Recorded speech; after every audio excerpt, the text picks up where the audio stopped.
সালামু আলাইকুম বন্ধুরা, আজকে আমি চলে আসলাম আপনাদেরকে। আসলে কি বলবো, বাংলাদেশে পদ্মা সেতু হয়েছে।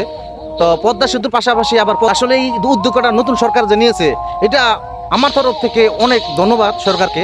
কারণ অনেক সরকার আসছে, কোনো সরকারে কিন্তু এরকম পদক্ষেপ নিতে পারে নাই। তো এই বিষয়ে কিছু আমার এক ভাইকে আমি দেখতেছি, তার কাছ থেকে কিছু জানবো। হ্যাঁ, ধন্যবাদ আলী ভাই। হ্যাঁ, হ্যাঁ, আসলে একটু ভালো একটা উদ্যোগ নিয়েছে, কারণ বাংলাদেশে প্রতি বছর বছর দেখা যায় যে এই যে ফারাক্কার বাঁধ বলেন, আবার এই যে তিস্তা বাঁধ বলেন, এইগুলা দিয়ে যখন নাকি বেশি পানি হয়ে যায় বাংলাদেশে, এই সময় আরো ওরা ছাড়ে এটা ছাড়িয়া বাংলাদেশের অবস্থাটা মানে সামান্য একটু সমস্যা এটা আরো জটিল করে তোলে।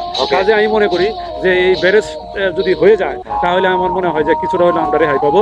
কাজে আমি এই তারেক জিয়া, আমি আমার পক্ষ থেকে তারেক জিয়াকে ধন্যবাদ জানাই যে ওনার মতন একটা সাহসী একটা প্রধানমন্ত্রী মাধ্যমে এটা হইতেছে, এই জন্য তাকে আমি অন্তঃস্থল থেকে আমি ধন্যবাদ জানাই।